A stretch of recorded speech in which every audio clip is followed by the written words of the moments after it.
അപ്പോൾ ഇന്ന് നമുക്ക് നാടൻ രീതിയിലുള്ള ഒരു ബീഫ് വരട്ട് എങ്ങനെ ഉണ്ടാക്കാൻ നോക്കാം കേട്ടോ. അതിന് വേണ്ടിയിട്ട് ഞാൻ 1 കിലോ ബീഫ് ചെറിയ കഷ്ണങ്ങളാക്കി മാറ്റിയെടുത്തിട്ടുണ്ട്. നമുക്കിതിലേക്ക് വേണ്ട സാധനങ്ങൾ: ഒരു 1.5 ടേബിൾ സ്പൂൺ കുരുമുളക്, കുറച്ച് വെളുത്തുള്ളി, ഒരു കഷ്ണം ഇഞ്ചി, 3 പച്ചമുളക്, 1/2 ടേബിൾ സ്പൂൺ വലിയ ജീരകം, ഒരു 100 ഗ്രാമോളം ചെറിയ ഉള്ളി എടുത്തിട്ടുണ്ട് കേട്ടോ. ചെറിയ ഉള്ളിയാണ് ഇതിന് ടേസ്റ്റ്. അപ്പോൾ ഞാൻ ഇതൊക്കെ കൂടെ ഒന്ന് ചതച്ചിട്ട് വരാം. അപ്പോൾ നമ്മൾ ചതച്ച് വെച്ച മസാല നമുക്കിതിലേക്ക് ചേർത്ത് കൊടുക്കാം.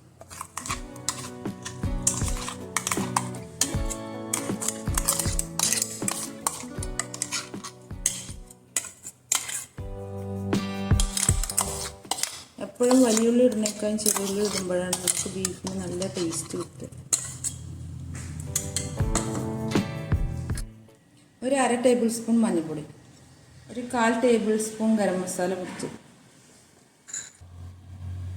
നമ്മളെ എരിവിനനുസരിച്ച് മുളക് പൊടി ചേർക്കാം കേട്ടോ. ഞാൻ 1 ടേബിൾ സ്പൂണോളം ചേർക്കുന്നുണ്ട്. 1.5 ടേബിൾ സ്പൂൺ കുരുമുളകും 3 പച്ചമുളകും ചേർത്തിട്ടുണ്ട്. 1 ടേബിൾ സ്പൂൺ മല്ലിപ്പൊടി അധികം ചേർക്കുന്നില്ല. മല്ലിപ്പൊടി കൂടുതൽ ചേർത്താൽ നല്ല മസാലേൻ്റെ കുത്തുണ്ടാവും. അപ്പോൾ 1 ടേബിൾ സ്പൂണേ ചേർത്തുണ്ട്. ഒരു 1/2 ടീസ്പൂൺ ഉലുവ. നമുക്കിതിലേക്ക് കുറച്ച് കറിവേപ്പിലയും കൂടെ ചേർത്ത് കൊടുക്കാം. കറിവേപ്പില എത്ര വേണമെങ്കിലും ചേർത്ത് കൊടുക്കാം കേട്ടോ. നമുക്കിതിലേക്ക് 2 ടേബിൾ സ്പൂൺ വെളിച്ചെണ്ണ ഒഴിച്ച് കൊടുക്കാം.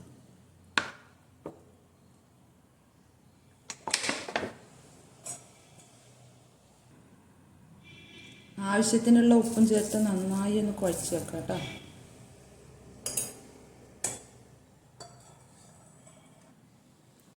നമുക്കിതിലേക്ക് ആവശ്യത്തിനുള്ള ഉപ്പ് ചേർത്തിട്ടുണ്ട്. ഇനി നന്നായി ഒന്ന് മിക്സ് ചെയ്തിട്ട് ഒരു 1/2 മണിക്കൂറോളം ഇതിങ്ങനെ വെക്കുക. ഇതിൽ വെള്ളം ഒഴിക്കുന്നില്ല നമ്മൾ.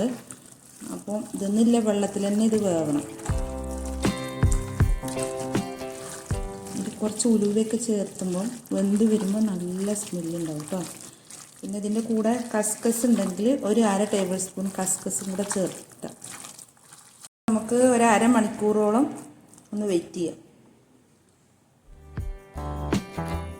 1/2 മണിക്കൂറോളം ആയിട്ടോ. അപ്പോൾ ഞാനിതിൽ വെള്ളമേ ചേർത്തിയിട്ടില്ല. ഇത് തിളച്ച് വരുമ്പോൾ ഇതൊന്ന് വെള്ളം ഉണ്ടാവും. ഇത് അധികം മൂപ്പില്ലാത്തത് കാരണം പെട്ടെന്ന് വേവുകയും ചെയ്യും. ഇനി നല്ല ഹാർഡായിട്ടുള്ള ബീഫ് കിട്ടുകയാണെങ്കിൽ നമുക്കൊരു ടേബിൾ സ്പൂൺ വിനാഗിരി ഒഴിച്ചിട്ട് വെച്ചാൽ പെട്ടെന്ന് തന്നെ വേവും, നല്ല സോഫ്റ്റും ആയി. അപ്പോൾ നമുക്ക് ഇത് അടച്ച് വെച്ചിട്ട് അടുപ്പിലേക്ക് വെക്കാം.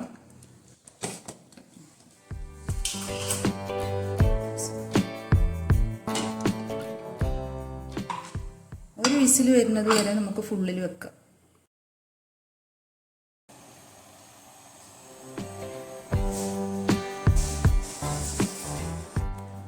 അപ്പോൾ നമുക്ക് കുക്കറൊന്ന് തുറന്ന് നോക്കാം.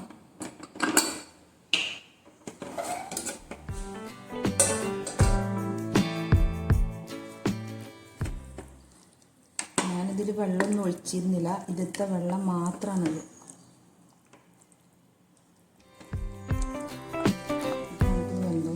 വെന്തിട്ടുണ്ടാവും. ഒരു വിസിൽ വന്നതിന് ശേഷം 20 മിനിറ്റ് ഞാൻ ഇട്ടിട്ടുണ്ട്. ഇത് നന്നായി വെന്തിട്ടുണ്ട് കേട്ടോ. അപ്പോൾ നമുക്കിതൊന്ന് മാറ്റി വെച്ചിട്ട് ഒരു ചട്ടി വെക്കാം.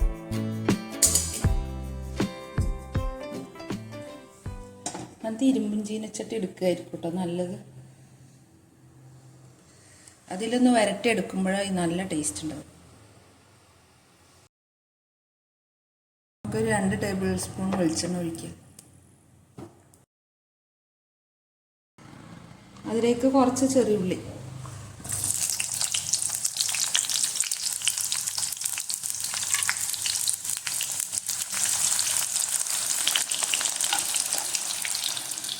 കുറച്ച് തേങ്ങാക്കൊത്ത്,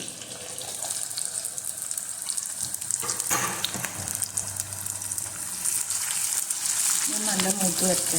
ഈ ഇറച്ചിൻ്റെ ഇടയിൽ ഈ തേങ്ങാക്കൊത്ത് കടിക്കുന്ന നല്ല ടേസ്റ്റ്. ഇതിലേക്ക് ഞാൻ കുറച്ച് കറിവേപ്പില ചേർക്കുന്നുണ്ട്.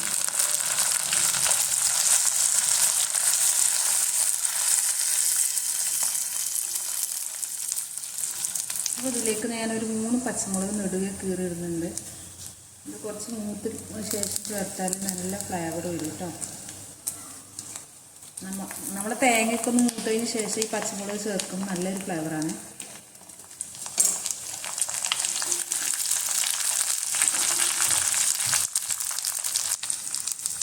ഇനി നമ്മളെ ബീഫ് ഇതിലേക്ക് കൊട്ടി കൊടുക്കുന്നുണ്ട്.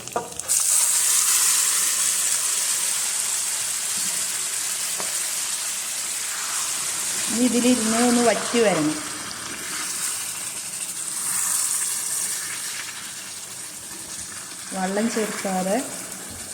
വെള്ളം ചേർക്കാതെ ബീഫ് വരട്ടുമ്പോഴാണ് കേട്ടോ അതിൻ്റെ ഒറിജിനൽ ടേസ്റ്റ് വരുന്നത്. പൊറോട്ടൻ്റെ കൂടെയും ചോറിൻ്റെ കൂടെ ഒക്കെ നല്ല ടേസ്റ്റ്. അപ്പോൾ എല്ലാവരും ഇതേപോലെ ഒന്ന് ഉണ്ടാക്കി നോക്കുക. ഇഷ്ടപ്പെട്ടിട്ടുണ്ടെങ്കിൽ ഒന്ന് സബ്സ്ക്രൈബ് ചെയ്യുക, ഒന്ന് ലൈക്ക് ചെയ്യുക, ഒന്ന് ഷെയർ ചെയ്യുക. അപ്പോൾ ഈ സമയത്ത് നമുക്കിതിലേക്ക് കുരുമുളക് വേണമെങ്കിൽ ചേർത്ത് കൊടുക്കാം കേട്ടോ. അപ്പോൾ ഞാനിതിലേക്കൊരു ടേബിൾ സ്പൂണോളം കുരുമുളക് ക്രഷ് ചെയ്തത് കേട്ടോ, നല്ല പൊടിഞ്ഞിട്ടുമില്ല, അങ്ങനത്തെ ചേർത്ത് കൊടുക്കുന്നുണ്ട്.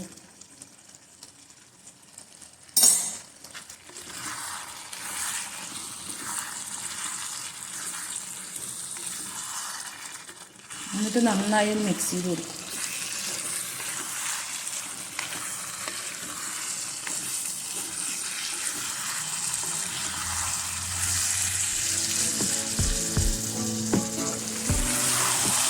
അപ്പോൾ നമ്മളെ ബീഫ് വരട്ടിയത് കൂടെ റെഡി ആയിട്ടുണ്ട്. അതൊക്കെ ഒന്ന് സബ്സ്ക്രൈബ് ചെയ്യുക. നല്ല ചൂടുള്ള പൊറോട്ടൻ്റെ കൂടെ നല്ല ടേസ്റ്റ് കേട്ടോ. എല്ലാവരും ഒന്ന് ഉണ്ടാക്കി നോക്കിയിട്ടൊന്ന് അഭിപ്രായം പറയണേ.